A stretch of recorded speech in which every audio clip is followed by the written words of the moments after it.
bittaaf gurgurtaa ta'e walitti qabee nutti argisiisa. Garuu bakka kanatti immoo seeliin hin baay'ataa. Overii yoo seeltee as keessatti bittaaf gurgurtaa ta'e not only buying garuu immoo kan nutti mul'isu more baay'itaa akka jiru kan nutti mul'isu giriinidhaan. Garuu giriinii keessattis gurgurtaan akka jiru bara. Gabaa kana keessatti for every buyer there is a seller. Kan bitu hundumaafuu kan gurguru jira. Kan gurguru hundumaa irraa immoo kan bitus jira. Wanta akkasii akka jiru kana hubadhaa. Yeroo baay'ee namoonni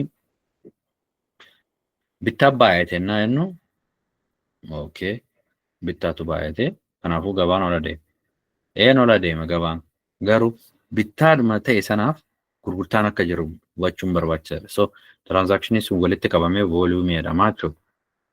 Amma hojiin keenya haala kamiin vooliyuumii keenya analyze goonee borummoo wanta akkasii kun hundarra deebi'ee uumamu akkamitti trade goonadha. Historically waan baay'ee jechuu dandeenya garuu ammas waan nuffisiisuuf direct karaa test gochuutu adeemna jechuudha. So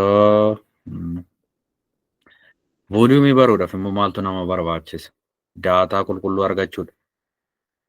Daataan kun eessaa dhufaa? Eessatti trade ta'a? Forex tokkoffaan exchangeota baankota irratti yookaan immoo exchange irratti baankonni trade godhu yookaan brookeroonni humna qabantu baay'een illee jiru. Garuu immoo kamtu daataa qulqulluu nuuf kenna? Informationii kamtu gahaa nuuf kenna? Kaampaanii kam? Kana kilaasiitti dhufu keessatti identify gochaa adeemna. Yoo ta'u amma seentanii FX brookera tokkorraa trading view na oongootan fakkeenyaaf Waandaa fudhachuu dandeechuu yookaan Capital yookaan immoo Saxo brookeroota jiran fudhachuu dandeessu. Isaan keessaa kamtu daataa qulqulluu naaf kenna kan siif si barbaachisu haala trading styleidhaaf. Waggaa candlesticking gadi deeme seelii sitti argisiise waggaa candlesticking ola deemu baay'ee kan sitti argisiisu osoo hin taane follow up gochuu kan qabu kan daataa qulqulluu ta'e sitti argisiisudha. So waa'ee daataa analyzing immoo kilaasiruma kana keessatti ilaalaa deemna. Ammaaf namoonni kilaasii keenya keessatti wanna fuulduratti barataa adeeman baruu qabu kan jedhan direct vooliyuumii dhufee tuqee daan booda immoo backward deemne forward deemna jechuudha. Haala introduction wal qabatte. Okay. Price gadi adeemaa jira. Gidduu kana keessatti vooliyuumiin seenaa yeroolee ammasii miti noormaaliidha akka ilaalaa jirtanii. So direct walitti fiduun barbaachisaadha. Vooliyuumiin kun maal hariiroo maal qaba gabaa waliin? Vooliyuumiin kun hariiroo maal qaba gabaa waliin? Vooliyuumiin gidduu kanatti transacted ta'an kun immoo hariiroo maal qaba gabaa kana waliin? Kunillee hariiroo isaan laal. Which means vooliyuumiin takkittiin kaawwanti taate sun sa'aatii afran sana keessatti kan happen ta'e walitti qabee nutti argisiisaa jechuudha. Sa'aatii afran sana keessatti. Candlesticking tokkichi sa'aatii afur, vooliyuumiin tokkichi sa'aatii afur. Isa keessatti bittaaf gurgurtaa ta'e nutti argisiisa. Okay. Bakka kanatti maal argina? Vooliyuumii guddaa argina. Guddaa. Vooliyuumiin kun vooliyuumiiwwan naannawaa kanarra jiran hundumarraa adda. As you see. Hundumarraa adda. Moreover percentii amma guddaadhaan adda isaan baaseera jechuudha. So maal nutti mul'isa kun? Gabaa kana keessatti participanttiin haaraan akka uumaman nutti mul'isa jechuudha. Karaa kuni kan nuti haasaa karaa baay'eedhaan identify gochuu dandeenya jechuudha as trader. Yoo xiqqaateen karaa 7-8 isinitti argisiisuu nan danda'a. Which means istiraatejii 7-10 qabattanii baatu jechuudha. Garuu immoo isaan keessaa tokkoffaan kan namoonni hundumtuu walii galan bittaaf gurgurtaa direct ta'e identify gochuu jechuudha. Okay. So price drop godhaara vooliyuumiin hin jiru. Maal nutti mul'isa kuni? Drop kan godhu keessatti maal ta'uu qaba ture? Seelaroonni baay'achuu qaba ture. Of course seelaroonni jiru garuu ammas gahaa miti. Price akkaatti drop godhu keessatti vooliyuumiin seelariidhaa gar malee xiqqaadha. Okay. Kun tokkoffaan maaltu nutti mul'isa? Kana keessatti bittaan yoo argame ol deebisa. Maaliifini? Bittaa guddaan tokko kana keessatti galee direct ol deebisa gabaa kana. Humni ittiin dhufaa jiru humna xiqqaadha. Humni guddaan tokko otoo seenee ol akka deebisu ifadha jechuudha.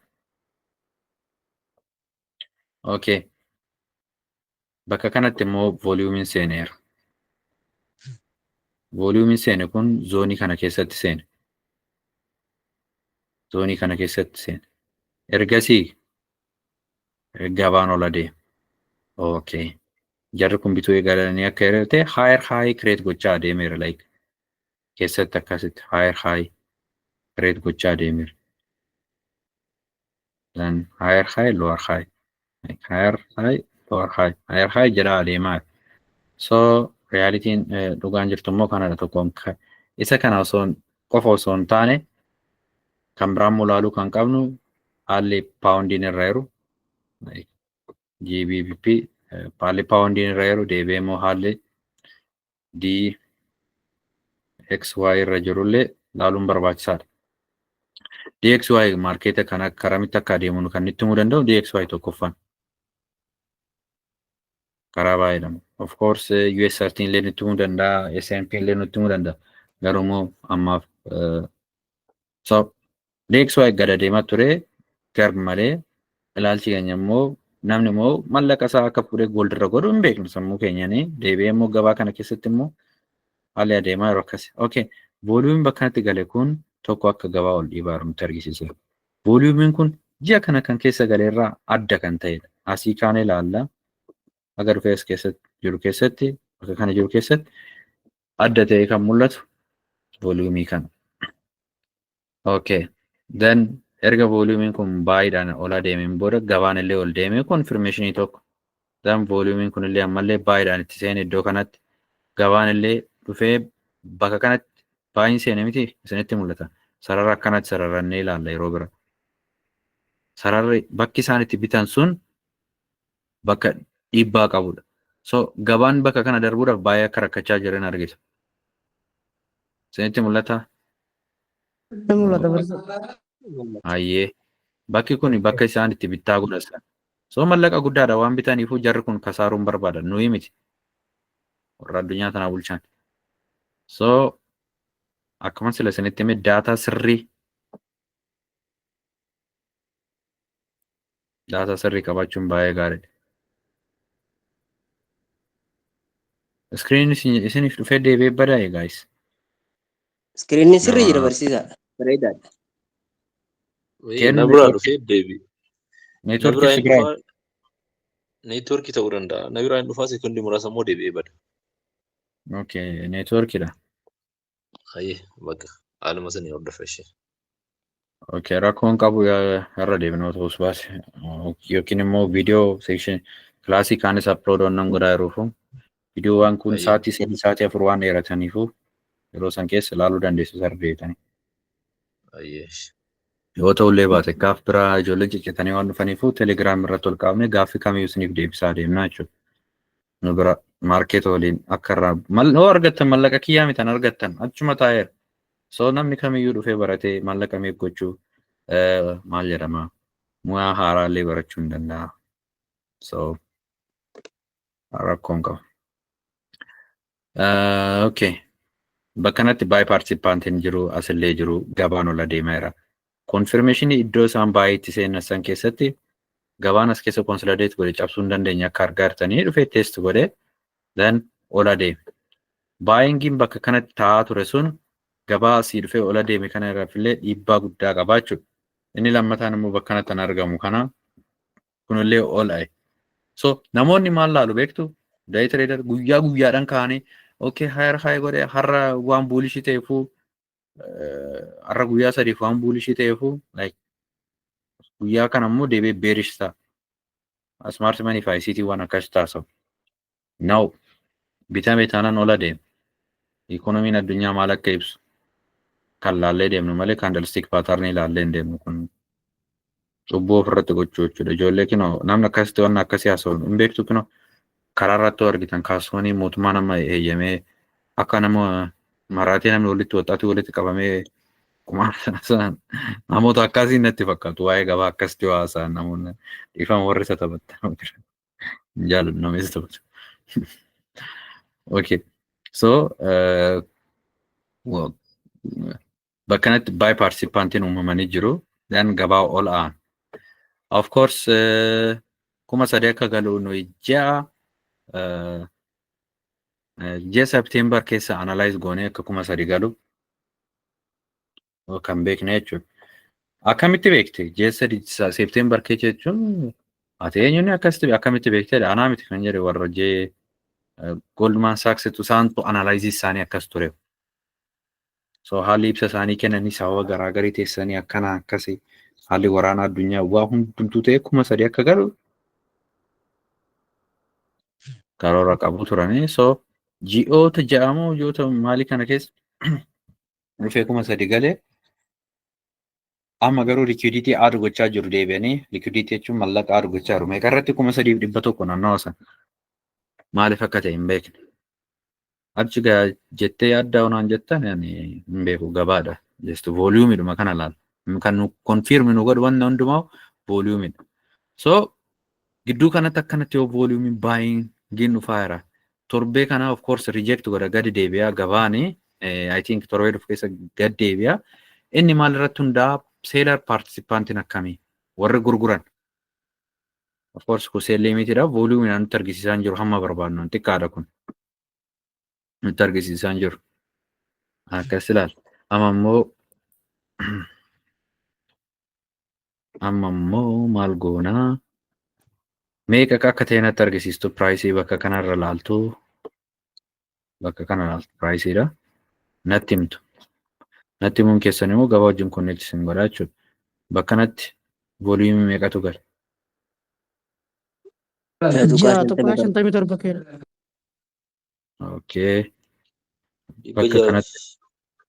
Ja'a tokko 57. Afur tuqaa 69 ka'e.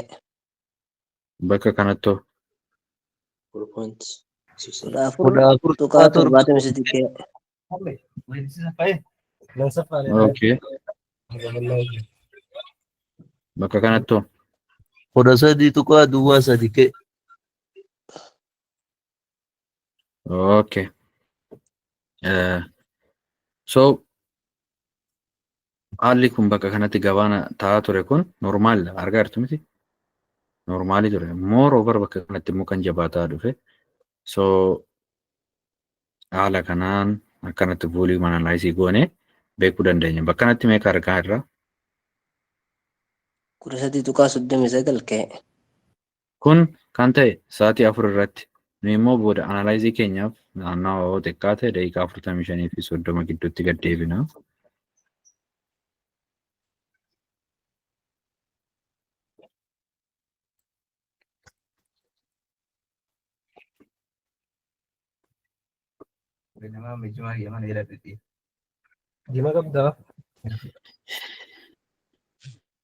Qabu. Okay.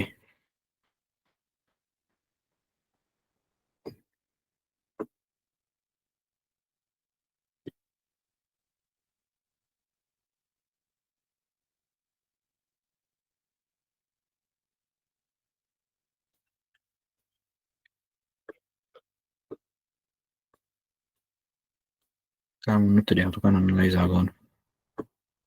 Markan goone kan hin balleessinaa. Nu dhiisi jennaani. Bakka kanatti buy participantiin uumamaa jiru. Like gabaa gad deemu keessatti volume rise godhaa. By the way kun waan gad deemaa jiruuf malee buying akka ta'e price actionidhaan beekna. Price actionii jechuun akkuma kanaan dura dubbanne akkasitti gabaan confirmed akka ta'e akka ol deemaa jiru kan beektu high yoo create godhe akkas wanta akkasii yoo create godhe confirmed immoo akka gad deemaa jiru beekte immoo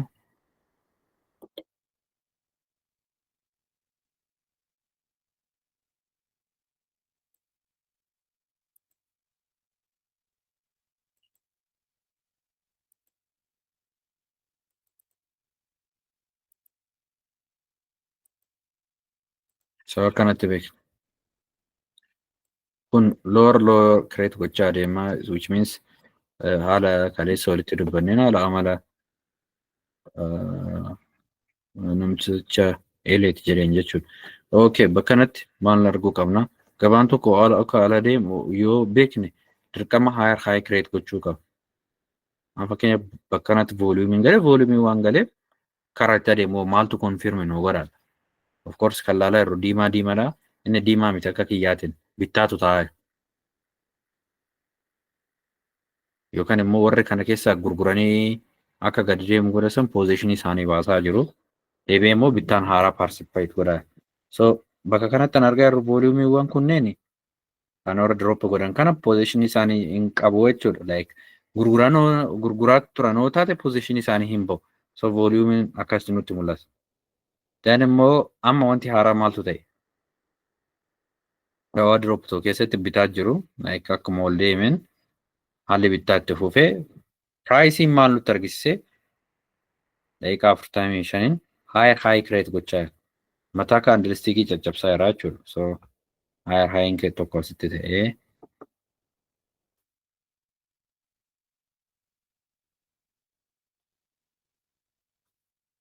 high create ta'eera. Kanaafuu confirmed buy ta'uu isaa volume kan beeknu akkasitti yaadni keenya jechuudha. Then momentamiin nu'ee zoonii kana keessatti deebi'ee akkas tola'e. Dan bakka kanatti immoo maal argine? Ammallee buy participantiin uumamanii jiru jechuudha. Buy participant jechuun warra bitan jechuudha. Zoonii isaanii bakka kanammi zoonii kana hin qabne. Argartu miti? Zoonii kana akkamitti maarka godhannaa? Ani karaa baay'eedhaan maarka godha. Kan sikiduma kana qabna. Qaama isaa jechuudha. Asii akkasitti qabnee qaama boksiidhaan fuulduratti baafannaa jechuudha.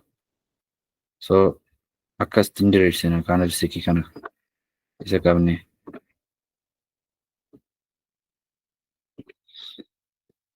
Hin beektu kareecha wanta kana wanni kana boksii kana isinitti argisiiseen ture. Akkamitti akka itti fayyadamu 50% fi premium discount jechuudha. So volume asitti galaa jiran kun confirm nu godhee high create godhee as keessatti deebi'ee test godhee jechuudha. Test isa akkamitti akka asii ol indicator kana hin beektu se'a long short long yoo galtu zoonii kanarra galtaa haga bakka tanaa.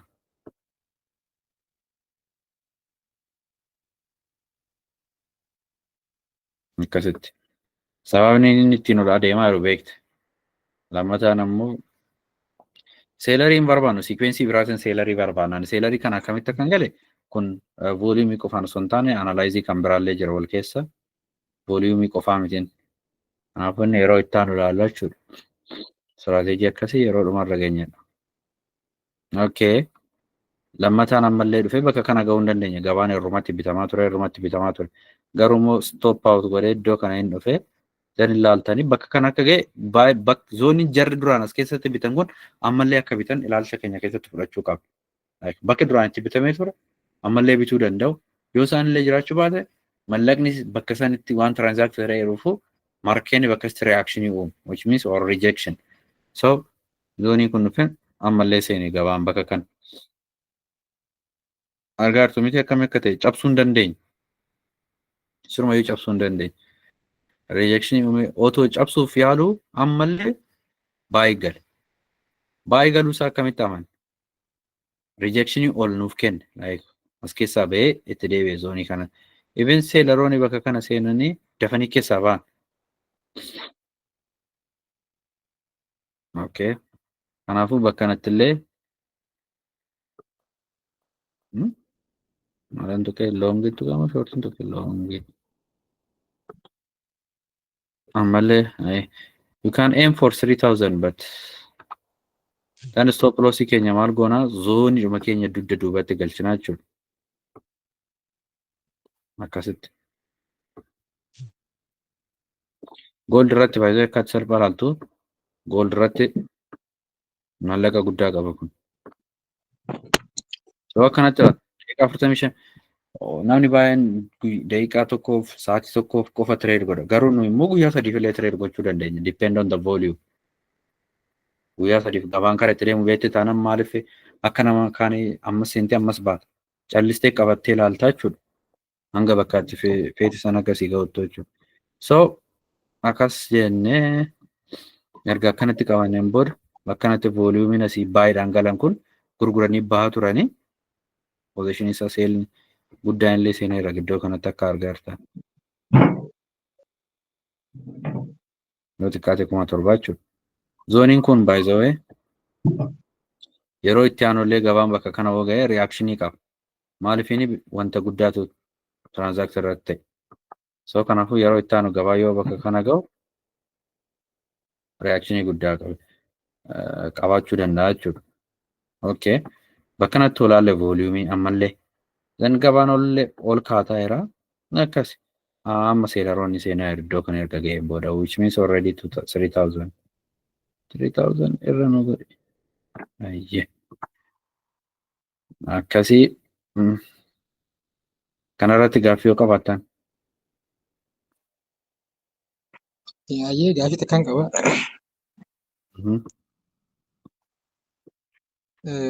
Amma asirratti istiraateejiin fakkeenyaaf taate fayyadamtu mee maali? Istiraateejii kan fayyadamtee tireed gootaati. Istiraatejii baay'een fayyadamu. Baay'ee. Akkas jedhee waan baay'ee komplikeet godhee fayyadamu. Price actionii fayyadama. Volume analyze waa baay'eetu jira. Order flow baay'eedha. Garuu immoo tartiiba namaaf ibsa. Maaliif fayyadamnee YouTube irra kan jiran kan namatti taa'ee namni asoosan duraan tireed gochuuf yaaleen ture. Smart Money ICT akkasitti akka hin deemne erga nu baddeen booda nan dhaaba.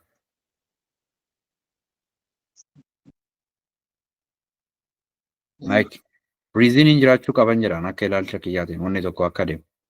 Candlestick patternii qofarra taa'uun hin barbaachisu. Reasoning jiraachuu qaba. Reasoning sun jechuun wanti tokko ol adeemuudhaaf erga gabaa bittaaf gurgurtaa keessatti argamna taate bittaa fi gurgurtaa sana follow up gochuu qabna akka ilaalcha kiyyaatiin. Okay, yaa bareedaadha. Akkasitti ammoo amma ICT yoo fayyadamu taate ICT yoo mentorship isaa hordofte jiraatu taate achirratti inni nuuni dubbata forex fi akkasuma ammas gold market kana jechuun konseptiin isaa akka hedduu walitti amma yeroo ammaa sanatti kan deemtu hin jiraanne karaa indisiisiitti karaa US Nasdaq fi karaa S&P 500 karaa sanitti akka shiifti godhanii dubbata inni yeroo baay'ee achirratti. Akkasum jedhu irratti ka'e. Akkasum jedhu durirraa ka'e inni. Jechuun akkas jechaa jira akkas ni dubbata akkas jee. Malee humnaan I think waggaa 4 moo 3 dura otoon istiraatejii amma qabu kanallee maaster gochaa jiru isaatti waa'ee isaa baay'ee dhaggeeffachaa ture. Baasa tireedar hundumaa koomunitii hundumaa dhaga'uu dirqamadha. Keessattuu yoo immoo bakka hundumaa seentee ani bakka hundumaa seenee dhaggeeffadhaan ture. So haasaa isaallee barsiisa isaatillee barattoota isaatillee hundumaa ulaalaan ture. Ani immoo karaa kiyyaan gabaan akkamitti deema? Of course yoo bara kana kaatee YouTube irraa dhattee nan baradheettee yaadde yookaan Google irraa wanta search goote kan sii dhufan ijaarrotuma ammaa afaan keenyatti nuti dhufan kan. Lammataan immoo ijaarri kun immoo akkanatti baay'atanii babal'ataniif isaa fi kan isa fakkaatu kan babal'ataniif kaampaaniiwwan mallaqaan uummataa barbaadan jira. Mallaqa kee fi kiyya nyaachuu barbaadan. Jara kana osoo hin taane saappoortii kennuuf kan akka birookaraa ta'uu danda'a, kan akka piroofarmiiwwan ta'uu danda'a. So industirii guddaadha industirii kana keessatti. Oo xiqqaate nama miiliyoona 8 hanga 10tu argama industirii kana keessatti. Which means retail trader qoftis hin jedha. Impactiin nuti immoo gabaa irratti qabnu parsantii 4.5 hin gootu. Which means we are trading on CFD trade goonanu like trading view irratti meta trader. Kun immoo gabaa wajjin hin connect waliin godhu. Sigalee exchange waliin connect hin goonu. Kanaafuu dhiibbaan nu gabaa irratti finnu humtuu hin jiru. Hundi keenya otoo al tokko yeroo tokko bitne.